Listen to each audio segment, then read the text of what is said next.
తండ్రి నీకు స్తోత్రాలు ప్రభా. నీ దాసుని ద్వారా తండ్రి నీకు స్తోత్రాలు ప్రభా.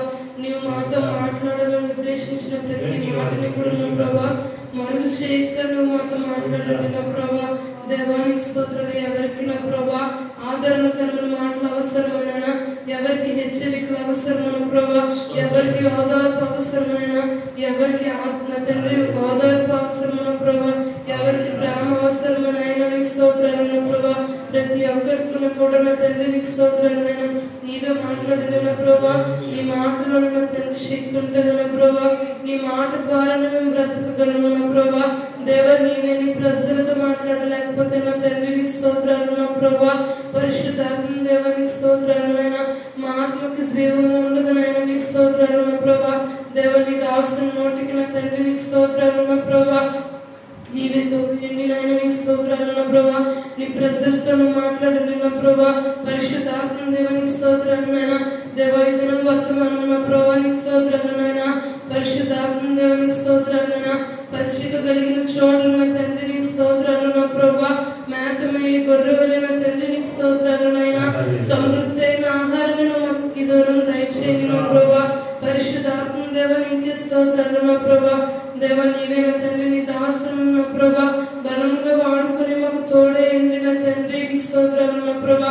అందరి హృదయాల్లో కూడా నా ప్రభా నీ వాక్యమైన విత్తనాన్ని విత్తమని ప్రార్థిస్తున్నాయినా యేసు నామములో అడుగుతున్నాం తండ్రి. ఆమేన్. దేవునికి స్తోత్రం. హల్లెలూయా. గట్టిగా చెప్పండి. దేవునికి స్తోత్రం. మంచిది ప్రియులారా, గడిచిన 8 నెలలు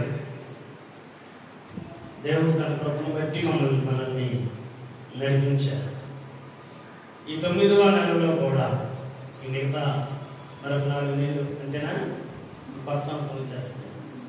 మరి ఇందులో నీ పాటు నువ్వేం చేసుకున్నావో, నీ కుటుంబం కొరకు ఏం చేసుకున్నావో, దేవుని కొరకు పరిచర్య కొరకు ఏం చేసుకున్నావో నీవే లెక్క పెట్టుకో. 10,000 పట్టుకొని క్యాంపెయిన్కి వచ్చి ఇంటికి వచ్చిన తర్వాత లెక్కేసుకుందా కదా, ఎంత ఖర్చు అయ్యింది, ఎంత మిగిలింది. అలాగా ప్రతి నెల నీ కొరకు బ్రతికింది, నీ ఇంటి కొరకు బ్రతికింది, దేవుడి కొరకు బ్రతికింది, సంఘం కొరకు బ్రతికింది లెక్కేసి దేవునికి స్తోత్రం. బైబిల్ అంటుంది దినములను మా దినములను లెక్కించుట మాకు నేర్చుకో. ఈ మధ్య కాలంలో బైబిల్ చదువుతున్న 23వ కీర్తన దృష్టిలో పడింది. 6 వచనాలు ఉంటాయి. అందులో మొదటి 3 వచనాలు, చివరి 2 వచనాలు ఒకసారి చదవండి. యెహోవా నా కాపరి, నాకు లేమి కలుగదు. పచ్చికల చోట్లను ఆయన నన్ను పరుండజేయుచున్నాడు. శాంతికరమైన జలముల యొద్ద నన్ను నడిపించున్నాడు. ప్రాణమునకు ఆయన సేద తీర్చున్నాడు. తన నామమును బట్టి నీతి మార్గంలో నన్ను నడిపించున్నాడు. నేను బ్రతుకు దినములనియు కృపాక్షేమములే నా వెంట వచ్చును. 4వ వచనం చదవలేదు. 5వ వచనం, నా శత్రువుల ఎదుట నీవు నాకు భోజనం సిద్ధపరచు. ఇదంతా బాగానే ఉందండి. దేవుని కృపను బట్టి దేవుడు నాకు కాపరిగా ఉంటే, నాకు కేపర్ దేవుడు నాకు మై బాడీ గాడ్ లేదా కేపర్ నన్ను కాపాడుతున్నటువంటి వాడు ఉంటే ఏం జరుగుద్దో మొదట ఏముంటుంది? దేవుడు నీకు కాపరిగా ఉంటే ఫస్ట్ బెనిఫిట్, నువ్వు యేసుక్రీస్తు నమ్ముకుంటే అందరూ నేను హేళన చేయొచ్చు. ఓకే, ఎందుకంటే ఆయన మతం కాదు మార్గం. నేను ఒక మత పిచ్చి ఉండేది, పిచ్చి మత పిచ్చి నేను ప్రభువారి దగ్గరకు వచ్చాక నాకు అర్థమైంది అది 2 మానవ కల్పితనే.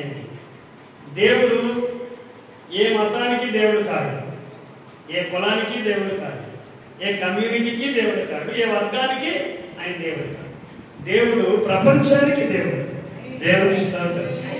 దేవుడు అనబడిన వాడు ఇది దేవుడు అన్నామంటే ఆయన త్రోట్ వరల్డ్, ప్రపంచమంతటికి దేవుడు అయితేనే ఆయన దేవుడు.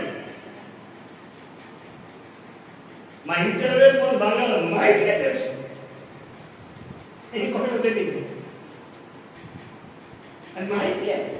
నేను అందుకే ఇది పత్రిక పెట్టిన బంగారం ఉన్నాను సంగారు వెళ్ళిపోయాను. నువ్వు ఎక్కడికి వెళ్ళినా యేసు జీసస్ నీకు తెలుసా అని అడిగితే తెలుసు అని చెప్తారు. ఎందుకు? ఆయన ప్రపంచానికి ఆయన అంటారు, నేను నీకు కాపరిగా ఉంటే నీ వ్యవసాయానికి, నీ వ్యాపారానికి, నీ చదువుకి, నువ్వు చేసే ఆ ఉద్యోగానికి ఆయన కాపరిగా ఉంటే మొట్టమొదట ఈ లేమి కలగదు, నాకు లేమి కలగదు. కలుగుతుందంటే కారణం కూడా చెప్తాను.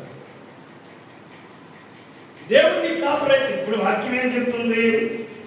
నీవు అనేకులకు అప్పించుతూ కానీ గట్టిగా నన్ను అప్పు చేయు అన్నప్పుడు మరి ₹1,00,000 అప్పు ఎందుకు అవుతుంది?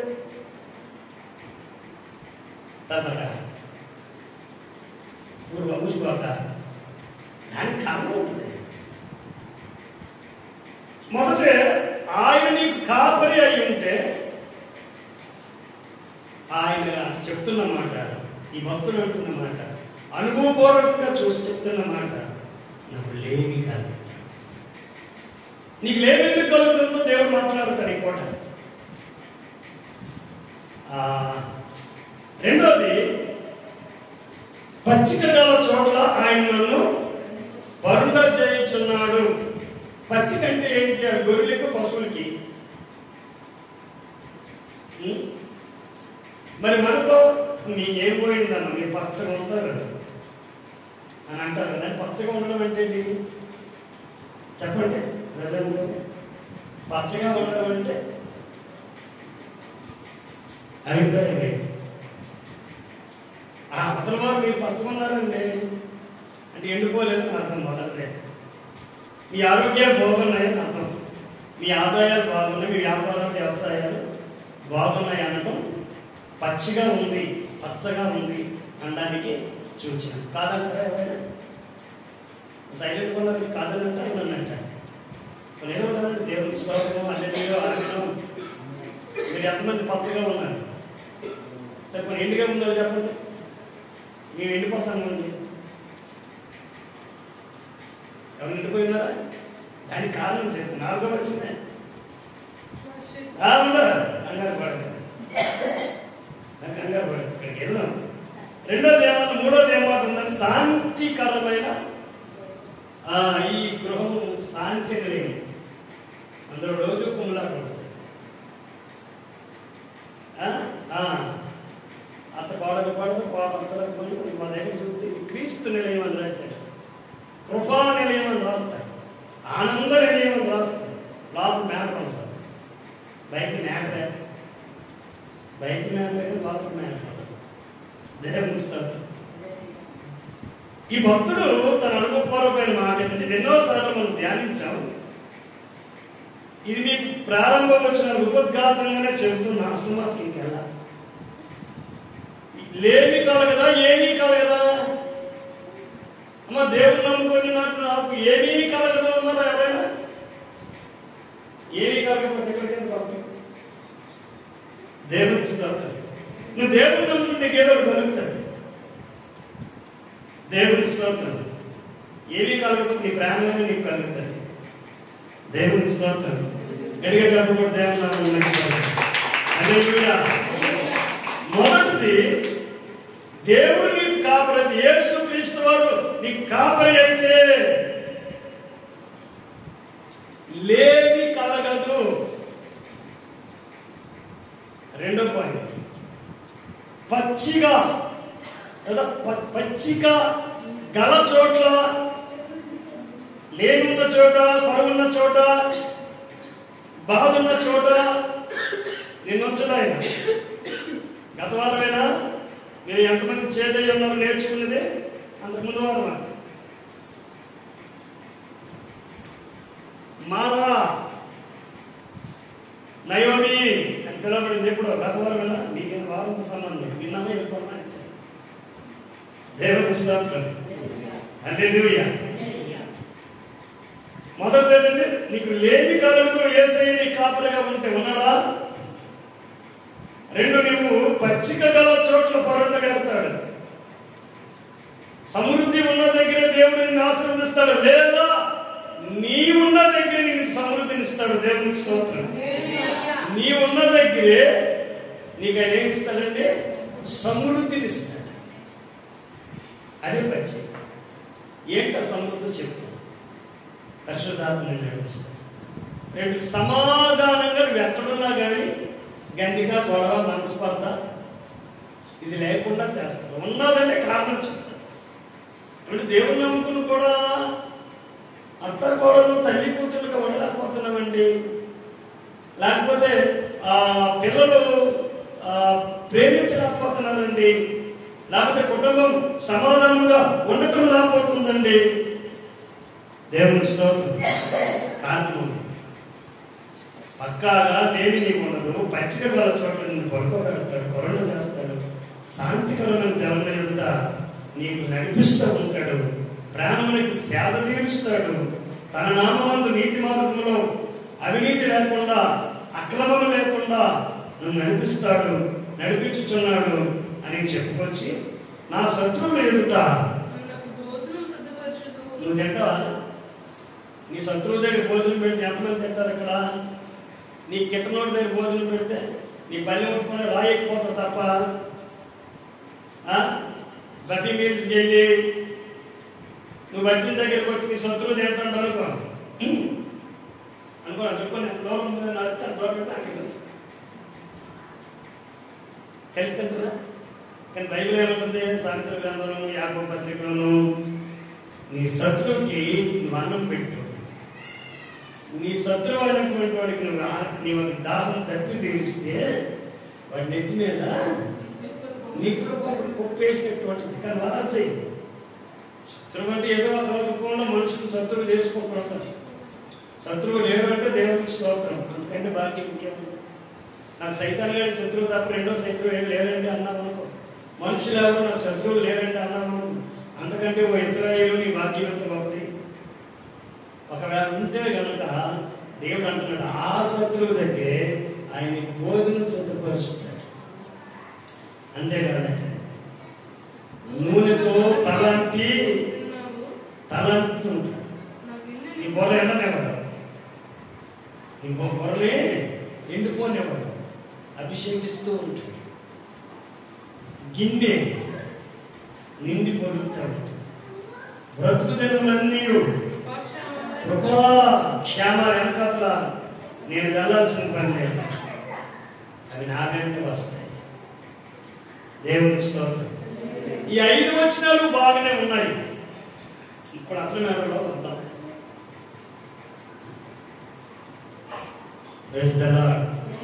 అసలు విషయం నేర్చుకున్న వరకు నాన్న ఆలోచించాలి. 4వ వచనం ఇప్పుడు చదవండి. గాఢాంధకారపు అమ్మ అల్లరి చేసిన వాళ్ళు తీసుకొచ్చి అల్లరి చేయని వాళ్ళు అక్కడ ఏం చెప్తున్నట్టు చెప్పగలరా? కదా అల్లరి చేసిన తీసుకొచ్చి సైలెంట్ పిలుపుని రాలేక. ఇప్పుడు ఒక మాట, ఒక మ్యాటరు ఇక్కడ ఉంది చూడండి.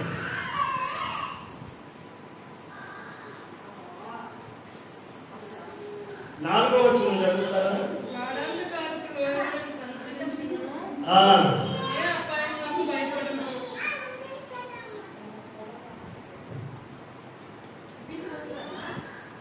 గాఢాంధకారపు లోయలలో ఉన్నట్టుండి ఆమె ఎత్తి రాశాడు. చాలా సార్లు ఆలోచించండి. 5 వచనాలు బాగానే ఉన్నాయి. అసలు గాఢాంధకారము, దానిలోయ, సంసారం 3 రకాలు తయారైన ఎందుకు వచ్చాయి? ఎక్కడ డామేజ్ వచ్చింది? గాఢాంధకారం, ఈ లోయ మాట, సంసారం మాట పక్కన పెట్టు. ఎవడు దోషాడు నీకు? అది ఎందుకు వచ్చింది? ఫస్ట్ నువ్వు దేవుని బిడ్డమైన తర్వాత మందిరానికి రావు సరిగా. ఎందుకంటే మొదటి ప్రేమను నువ్వు వదిలిపెడతావు. సింపుల్గా అయ్యా కొత్తగా బోధిస్తాడు భక్తులు వెళ్ళండి. మందిరం కట్టినప్పుడు ఉన్నంత ప్రేమ మందిరం కట్టిన తర్వాత మందిరం పైన దేవుడి పైన ఉందా? గట్టిగా ఒప్పుకోవాల్సిందే కదా.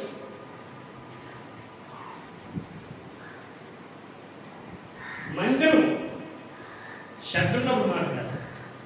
షడ్ ఉన్నప్పుడు మందిరం ఉన్నదానికంటే షడ్ ఉన్నప్పుడు ఇంకా ప్రేమ ఉండి బురదలని కలిపి ఇంకా ప్రార్థనకు వచ్చావు. కొత్తగా కాదా? లేని కారణం మాత్రమే నువ్వు సన్నిధిని ప్రేమించలేకపోతున్నావు. దేవుని సన్నిధిని నువ్వు ప్రేమించలేకపోతున్నావు. అది ఒక రకమైన గాఢాంధకారము. వచ్చినా చాలా కష్టంగా ఉండే 2-3 గంటలైనా చాలా కష్టంగా ఉన్నట్టున్నావు దేవుని సన్నిధిలో. అంత ప్రేమపూర్వకంగా ఉండేదేం లేదు. ఒక డెడికేషన్ కానీ ఒక సమర్పణ కానీ లేదు నీకు. అంటే నేను ఈరోజు ఎక్కడికి వెళ్ళను, నేను మందిరంలోనికి దేవుని సేవకులకు మాటించి కూడా రావడం మానేశాను. అంటే వస్తున్నారా మందిరం అంటే సాటిస్ఫాక్షన్ కోసం, సేవకుని యొక్క సంతృప్తి కోసం వస్తానండి. రావు అని తెలుసు. ఆ మాట చెప్పండి. దేవుడు తెలిసిన నేనేమో తెలిసిన గాఢాంధకారం. సైతం తొయ్యడు, దేవుడు తొయ్యడు. ఈ గాఢాంధకారంలోనే నువ్వు సంచరిస్తూ ఉంటావు. అది ఒక లోయ అని చెప్పాడు. ఒక్కసారి కనుక దేవుడి ప్రేమలో నుండి నువ్వు బయటకు వస్తే, ఒక్కసారి కనుక నువ్వు లోకంలోనికి వెళ్ళినట్టయితే లోకము లోకస్తులు నిన్నేం చేస్తారంటే దేవుడికి దూరం చేస్తారు నీకు తెలియకుండా. నువ్వు ఆరాధిస్తున్నప్పుడు కానీ, నువ్వు వాక్యం వింటున్నప్పుడు కానీ సాధారణంగా మనుషులు బంధించి లేదా గాఢాంధకారంలో తోసేటటువంటి విషయాలు 2 ఉంటాయి మనిషికి. ఒకటి 2 విషయాలు గాఢాంధకారంలో తోసేస్తాయి.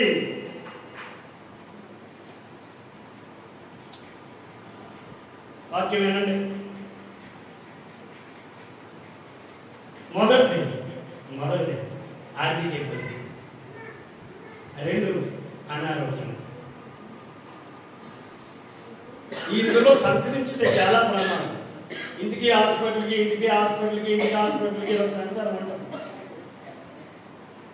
అది 3 రోజులు మందులు వేస్తాం సీట్ మీద. ఇదే గాఢాంధకారపు మొదటి లోయ. మరి దేవుడు నీకు కాపరు కదా, ఈ సంసారం ఎందుకు వచ్చింది? ఆ వాటిని ఈ వాటిని ఆ వాటికి అక్కడికి ఎక్కడికి ఈ సంచారం ఫస్ట్ బలహీనతకు రావా?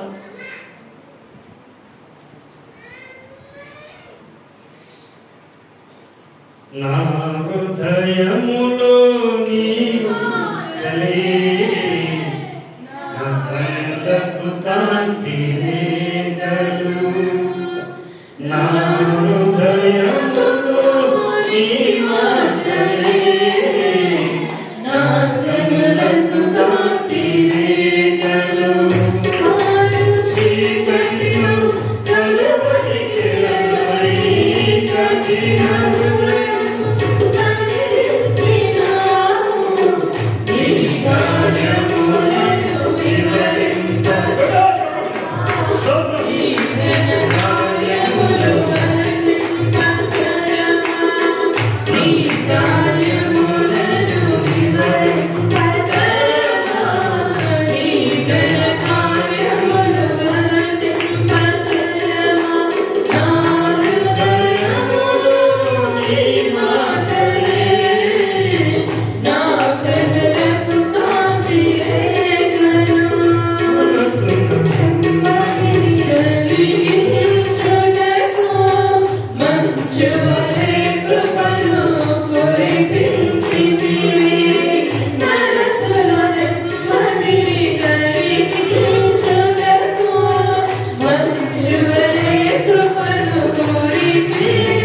ఇప్పుడు 4వ వచనం దగ్గరికి వచ్చి ముగింది. సరే, అసలు పాయింట్ కీవర్డ్ అట్లే ఉంది.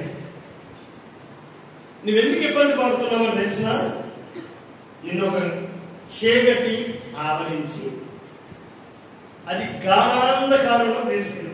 కొన్ని రోజుల క్రితం ఒక యవనస్తుడు ఫోన్ చేసి అనే ప్రార్థన చేయడంలో బాగోలేదు, జ్వరం వచ్చింది, పేట కలదు, దెయ్యం కనబడుతుంది అని. ఆ కేసు ఫోన్ మాట్లాడతాను. ఇంతకీ ఏమైందిరా నాయన అని అడిగితే, ఫ్రెండ్స్ అందరూ కలిపి సరదాగా దేవుని బిడ్డలే అరకు వెళ్ళారంట. అరికెళ్తే ఏమైంది అని అడిగి, గుహలోకి వెళ్ళామని అన్నాను. మరి అందులోకి వెళ్తే భయం వచ్చిందని, మరి అక్కడికి నిచ్చినెక్కారు ఏంట్రా అన్నాను. అని నీకెలా తెలుసు అన్నాడు. మరి అక్కడ నిచ్చిన ఉంటుంది, మనం గెట్టగానే రైట్ సైడ్ చూస్తున్నప్పటికీ బొర్ర నిచ్చిన ఉంటుందిరా, అదేదో గుహ అనుకోని కానీ మీరు వెళ్ళిపోతా అక్కడ ఉంటుందిరా, ఆయన కానీ నువ్వు చూసే వెళ్ళి అన్నాను. కరెక్ట్గా ఆడే కళ్ళపోతాను నేను. మీరు ఎవరైనా వెళ్ళారా? బొర్ర గుహకి వెళ్ళాడు. నేను ఎక్కాం అది అనుకున్నాడు తెలిసిన స్తోత్రం. ఎవరు నువ్వు నేను ఇంకెవరు? గీత, నేను, రూతు. ఆడను అనుకున్నాడు తెలిసిన అందులో ఉన్నాడు. ఏమో కొంచెం బొమ్మలు ఉన్నాయి, అది గుడి అనుకోవాలా, ఏముందో నిత్యం ప్రత్యేకంగా ఉంది, అది పూజ చేసేదని మాకు తెలియదు. వెళ్ళేటప్పుడు అందులో ఉన్నాడు, కాషాయం వస్తాను ఇలా కప్పుకొని. మేము వెళ్ళేటప్పటికి ఇలా తీసాడు, ఆ సూపర్ సీరియస్ అంతే కదా. అదే అప్పుడు చూసావా అన్నయ్య, ఖచ్చితంగా చెప్పుకోవాలని భయపడ్డా కదా, గ్యారెంటీ భయపడ్డానండి. నీకెలా తెలిసాను మాత్రం మనకు, నేను 2 సార్లు వెళ్ళాను, 2 సార్లు చూశాను, అతను మాట్లాడింది నీకేంటి అవ్వలేదా? నాకెందుకు అవుతుంది, నేను భయపడలేదు కదా. అసలు గొడవకి వెళ్తేనే భయం వేస్తుంది. కొత్తగా వెళ్ళానండి, ఎప్పుడైనా స్వతంత్రంగా వెళ్ళలేదా? ఏమయ్యా వ్యాధి ఉండేది, దగ్గర ఉండేది. నేను అన్నది అరుపు కాదు, అది అందులో లోపలికి తీసుకెళ్ళాలి. ఆయన వెళ్ళాలి మరి, అందులోకి వెళ్తేనే గాఢాంధకారం ఏంటో తెలుస్తుంది. ఇప్పుడు లైట్లు పెట్టేశారు ఎక్కడికక్కడ, ఇప్పటికి ఎక్కడికంటే ఎల్ఈడీలు పెట్టేశారు అందులో. అంతకుముందు ఖచ్చితంగా జ్వరం పెట్టిపోతారు అందులోకి వెళ్ళొస్తే. దేవుని ఇష్టం. ప్రియా దేవుని బిడ్డలారా, అది ఎందుకు అనుమతించబడింది? రే అంతగా ఆయన వచ్చి తీస్తానో చెప్పు. ఆయన పరిశుద్ధమైనవన్నీ ఆయనకి కనబడదు. గాఢాంధకారం గమనించండి, చీకటి, గాఢాంధకారం, లోయ, సంచారం. ఒక మాటలు ఏమన్నా తెలుసా? ఇది ఎందుకు వెళ్తారు ఇందులో కంటే,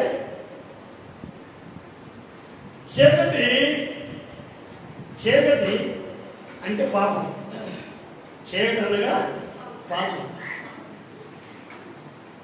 మొదటి కావాలి కాదు. దానికోసం చేసే ప్రయత్నాలు ఉంటాయి. మనుషులలో పాపం ఉంది, యేసు రక్తం ద్వారా శుద్ధీకరణ పొందుతారు. ఇది ఎప్పుడు శుద్ధీకరణ పొందుతారని వాక్యం సెలవిస్తుంది. యోహాను రాసిన మొదటి పత్రిక 1వ అధ్యాయం 7వ వచనం ప్రకారం మనం ఆయనతో అన్యోన్య సహవాసం చేసిన యెడల ఆయన కుమారుడైన యేసు రక్తము ప్రతి పాపం నుండి మనల్ని పవిత్రంగా చేస్తారు. నువ్వు ఎప్పుడైతే పరిశుద్ధపరచబడి యేసు రక్తంలో కడగబడ్డావో మొదటగా గాఢాంధకారం లేదా చీకటి అనే దాని నుండి విడుదల పొందుతావు. ఎప్పుడు? ఆయనతో నువ్వు సహవాసం, దేవుడితో నువ్వు ఫెలోషిప్ చేస్తే, దేవుడితో నువ్వు సహవాసం చేస్తే. మనం ఎవరితో సహవాసం? కిటికిటికాలతోని, త్రాగిపోతులతోని, జోతగుండులతోని, తెరకోడు వాళ్ళందరితోని మనం తిరుగుతాం. వారి పద్ధతిగా ఏమవుతాం? ఆ చీకటి నిన్ను పట్టుకుంటుంది, ఆ పాపం నిన్ను పట్టుకుంటుంది. ఇది మొదట చీకటి అలవాటు. ఇది అలవాటు అయిపోయిన తర్వాత ఇక్కడ నిన్ను బయట తీసుకొచ్చిన ఆడుకున్నాడు, గాఢాంధకారంలోకి వెళ్తావు. నీకు వచ్చినట్టే ఆరిపోతుంటుంది. సరికదా? అప్పులు పెరుగుతాయి, నీ ఆర్థికానికి నష్టం కలుగుతుంది, నీ ఆర్థిక భంగం కలుగుతుంది. నువ్వు దేవునికి దర్శన భాగం ఇవ్వచ్చు, ఏదైనా తినవచ్చు. ఏమండి? ఇందులో కూడా దేవుడిని ఆరాధించలేవు. ఆదివారం ఆరాధన, దేవుడి సన్నిధన్నా, బైబిల్ లేకుండా నీకు నచ్చిన కాస్త నువ్వు వెళ్ళిపోతావు.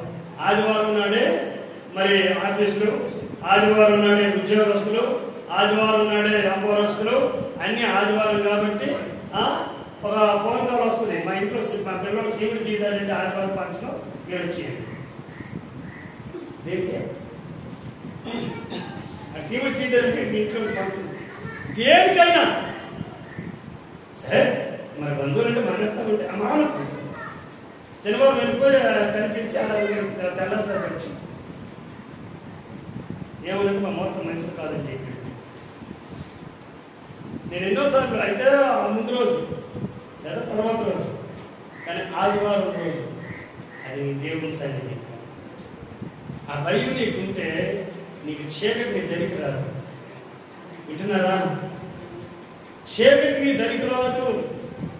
ఆయన నీకు లేని కలుగనివ్వదు. నిన్ను పచ్చిక కలిగిన చోట్లకి నడిపిస్తుంది. మొదటి ఏం చేస్తున్నామంటే నీ సహవాసము దేవుడితో లేదు కనుక మేమవుతున్నామంటే పాపాత్మలో లేదంటే వ్యసనక్రాంతులతో చేరిపోతున్నాం. సరే, దేవుడి దగ్గరికి వస్తున్నాం. ఆ గాఢాంధకారపు లోయ యొక్క సంచారం ఎలా ఉంటుందో తెలుసా? అందులో సంచారం పాప అంటే లోకస్తులతోని రకరకాల చెడు అలవాట్లు కలిగిన వారితో సహవాసం చేసి ఆ చెడుని అలవాటు చేసుకొని ఇక నీ ఖర్చులు మించిపోయినటువంటి నీ పిల్లలు నువ్వు కలగలేవు, నీ పిల్లలు నువ్వు కలగలేవు, నీ ఇంటిని నువ్వు గడుపుకోలేవు. అందరికీ మధ్య డబ్బులు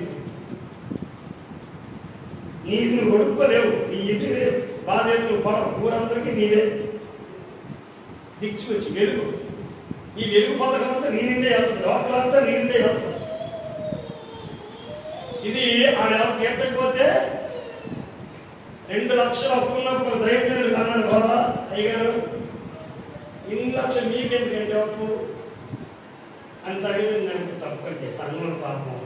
నేను ఉన్న వాళ్ళ దగ్గర అంటే కొంతమంది సాగుకూరుల దగ్గర ఈయన ఖర్చు ఉంది, తీసుకొని వాళ్ళ దగ్గర డబ్బులు తీసుకొచ్చి విశ్వాసం ఇస్తాడు. ఎవరు? పాస్ట్ గారు పరిచర్య.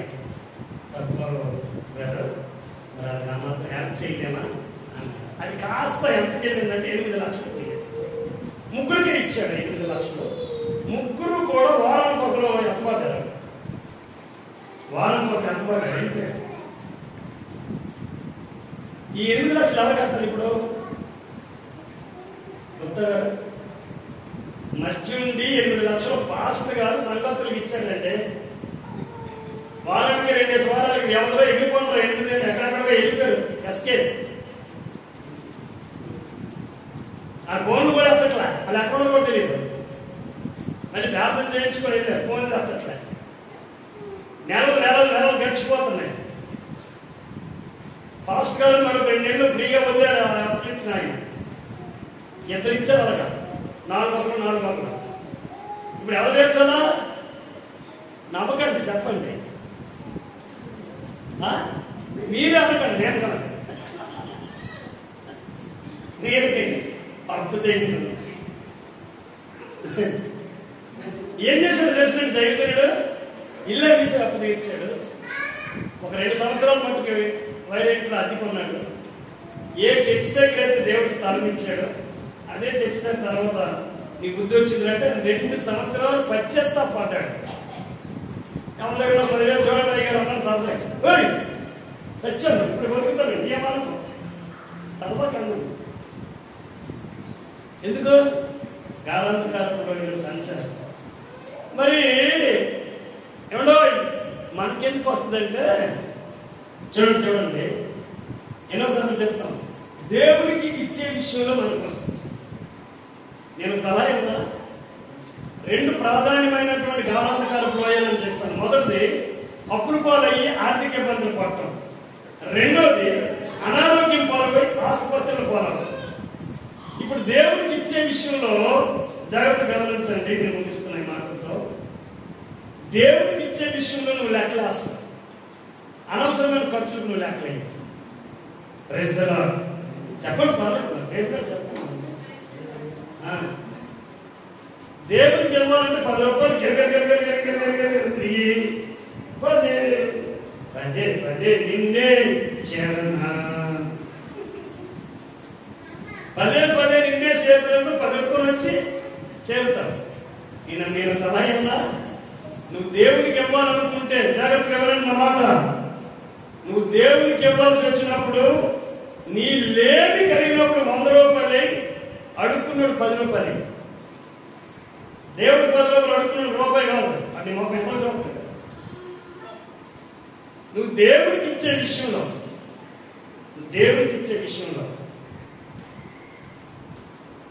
100 రూపాయలు అది దేవుని పనికి ఉపయోగపడదు. 2, నీ మీద ఆశ పెట్టుకొని నువ్వు ఇవ్వగలవని ఉద్దేశంతో ఒక నీ ఇంటికి వచ్చి అమ్మా అన్నాడు. వింటున్నారా? బాబు అన్నారు.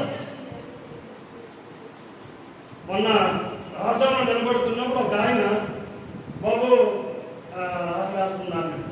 కింద చూసి వెళ్ళి అన్నాడు. ఏమంటున్నాడు?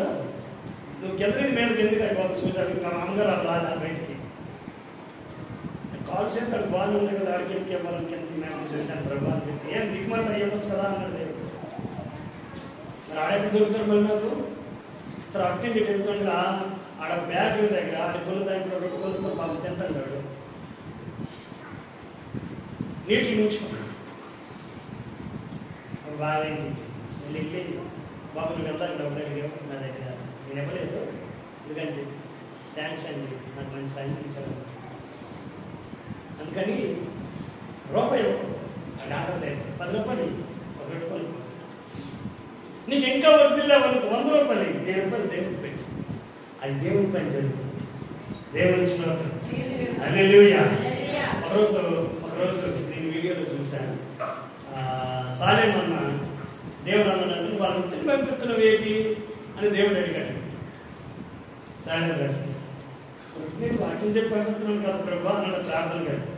అలా కాదు అలా వెళ్తున్నారు కదా అంటే అయ్యి బాబు నాకు అంత స్థానం ఎక్కడే, అంతమంది భోజనం పెట్టి అంత స్థానం స్థాయి అక్కడ నువ్వు ఇచ్చేనే కదా నేను చేస్తాను అని అన్నప్పుడు సరే నువ్వు చేయడానికి ప్రయత్నం చేయి నేను ఇస్తానులే అన్నప్పుడు సంఘంలో ప్రకృతి వస్తూ చాలా మంది వస్తుంటారు చర్చికి. అప్పటికే ఒక 50-60 మంది సంఘం అందరూ కలిపి 100 మంది ఇంతమంది భోజనాలా పడిపోయింది పాస్టర్కే అంటుండేవారు.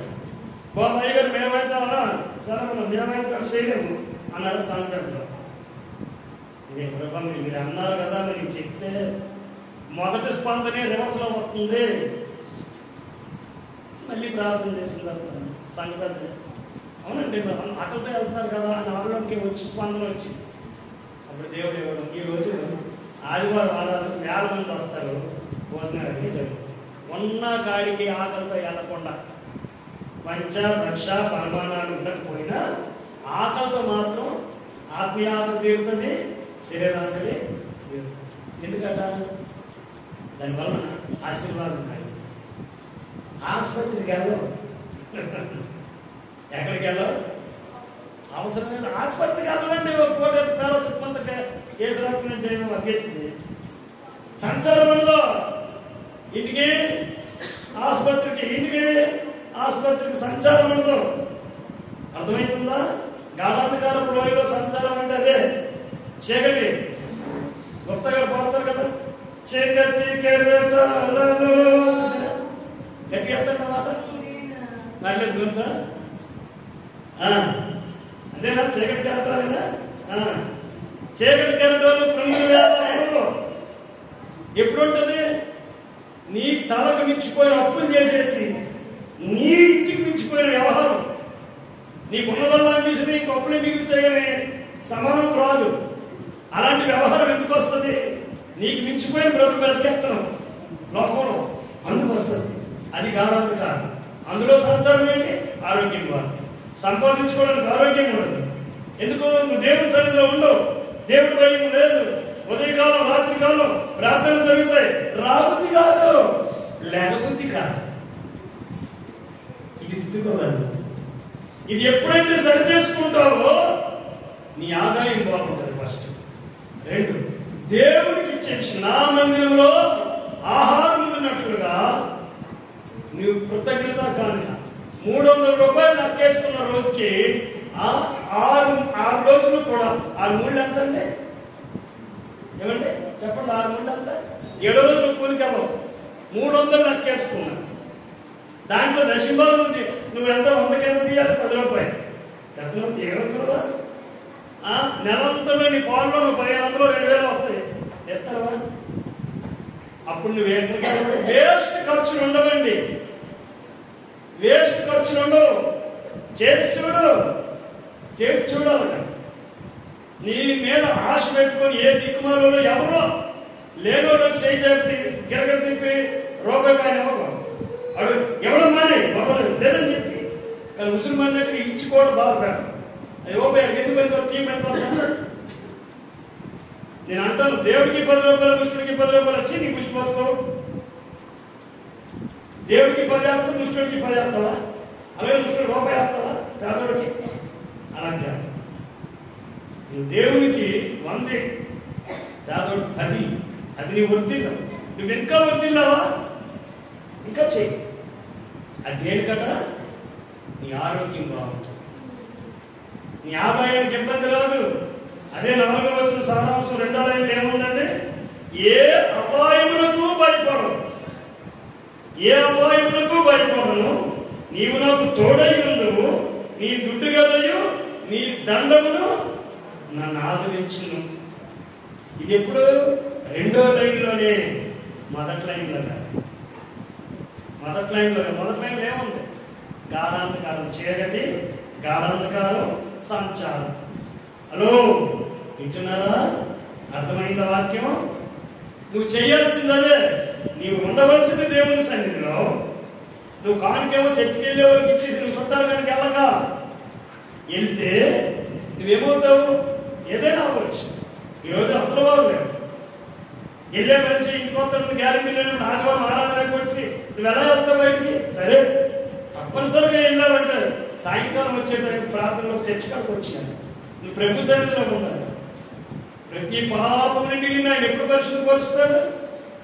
ఎప్పుడు ఆయన నీవు నాకు తోడై ఉందని నువ్వు ఎప్పుడు చెప్పగలవు?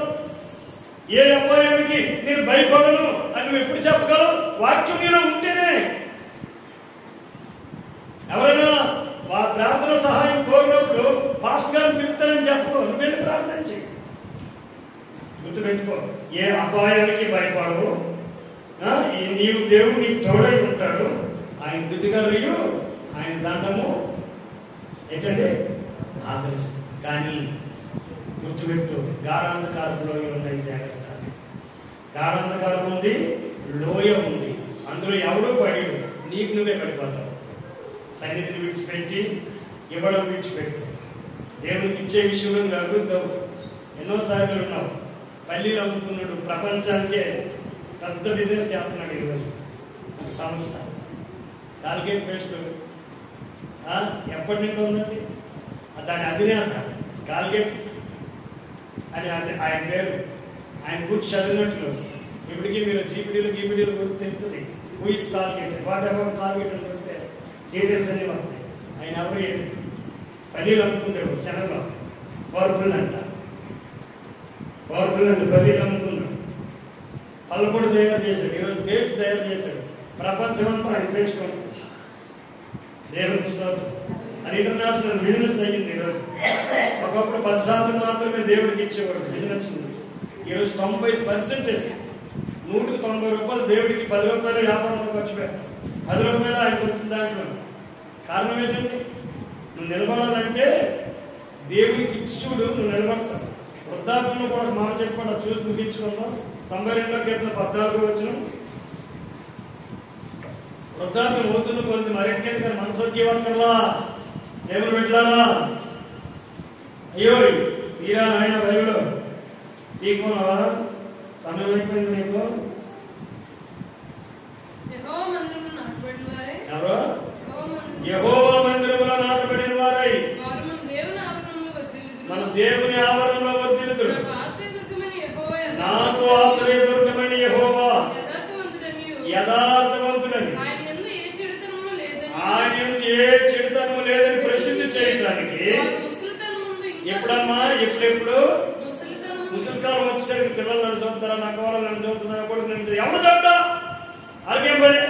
ఆ భక్తులు వదిలేడు 24 hours నేను చూసుకొని ఉంటే నువ్వు ఆధారపడి దేవుడు బాధపడిందా? మాట ఉండొచ్చు కాదు, ఉండొచ్చు. నువ్వు దేవుని నొక్కేసి ఆలోచన పెడతాను అట్లా రాసుకొని వచ్చిన భయం బాగుంది. దేవుడు నా పిల్లల్ని చచ్చిపోయిన చూడాలి అలబార్తున్నాడు దేవుడి మీద కూడా. వృద్ధాప్యమందు ముసలితన ముందు సారము కలిగి పచ్చగా ఉంది. దేవుడు నేర్పడు సావురాలుగా కేర్ పోసుకున్నాడు. ఇక్కడ ఒక ఆయన ముసలి ఎలా తెచ్చుకున్నంటే సావురాలు కేర్ పోసి తెచ్చుకున్నాడు. మరి బాబు ఊళ్ళో తిరుగుతున్న మనిషే కదా ఏమనకంటే అంతే. మరి నాకు చచ్చిపోలు అందరం కొడుకున్నాడు కేర్ పోసుకున్నాడంట. నిజంగా పోసుకో 6 రోజులు బయట తెచ్చుకున్నాడు. ఇదేం బతుగా కొడుకు సలహా సార్ చచ్చిపోవాలి అందరం అయినా ఈ బతుకుని బట్టలేకపోతాను అక్కడ. దేవుడు పిలిచేస్తే బాగుంటుంది. పిలిచే వరకు వాళ్ళు అన్న నీకు ఏంటి లాభం వచ్చింది, నీకేం తక్కువ చేసాను, నేనైనా వాడైనా ఆ చెల్లైనా బావగారులైనా ఏమైనా నీకు అన్యాయం జరిగిందా అని అనవలసిన ఏమంటారా? నేను కోసుకుంటే కోసేసినప్పుడే దిగిపోతే అన్నాడు. ఆ పని చేసి నేను నీకు అది ఉండదు. దేవునికి స్తోత్రం. వాక్యం రాయబడింది వారి ముసలితనము నా దేవుడు యథార్థవంతుడు, ఆయన ఏ చెడుతనము లేదు అని ప్రసిద్ధి చేయడానికట ముసలితనం ముందు ఇంట్లో చిగురు పెట్టి వర్ధిల్లుతావు. ఎవడా కోరుకొస్తాను ఏం చూడాలి? దేవుడికి చూడాలి. అది నువ్వు అలవాటు చేసుకో. అప్పుడు నువ్వు ఈ 23వ కీర్తన ప్రతి వచనం ప్రకారం దేవుడిని ఆశీర్వదిస్తావు. నీ బ్రతుకు దేవుళ్ళని కృపాక్షామాలే నీ ఎంత వస్తాయి. పనికి మనం ఖర్చులు పెట్టేసి వ్యాసనాలకి అత్యాచారాలకు డబ్బులు ఖర్చు పెట్టి అప్పుడు వాళ్ళు అయిపోయిన దానికంటే ఏది పడితే శరీరంలోకి పంపించేసి ఆ బొరలోకి పంపించి తినేసి తాగించి మింగిసేవాళ్ళు నేను ఆ ఆపరేటర్ బొరలోకి వెళ్ళిపోయిన తర్వాత మళ్ళీ అవతల డెలివరీ అయితేనే తెలుస్తుంది. వేడి తిన్నా 7 దాకా వేడి బొరలో వేసేసుకుంటాం ప్రతి దినం. ఏమవుతుంది? అనారోగ్యం వస్తుంది, ఆసుపత్రిని పాలవుతుంది, ఆదాయం పాడైపోతుంది. అందుకే అందరూ కళ్ళు మూసుకుందాం, ప్రార్థన చేసుకుందాం. ఒక మాట దేవుడిని అడుగుదాం, ప్రభువా సహాయం చేయండి. అడుగుదాం, కళ్ళు మూసుకుందాము. తండ్రి స్తోత్రాలు. గానాంతకాలకు అనుభవాలు కాకు వద్దునాయి. ఆరోగ్య బంధము ఆదాయ బంధము కలగకుండా నీ సన్నిధిలో సంపూర్ణ సంతోషం కలిగిన వాడు, నీ కుడి చేతిలో నిత్య సుఖములు కలిగిన వాడు చేయండి ప్రభు అని దేవుని అడుగుతాం. ప్రార్థన చేసుకుందాం. ప్రతి ఒక్కరు పరిశుద్ధుడానికి వందనాలు.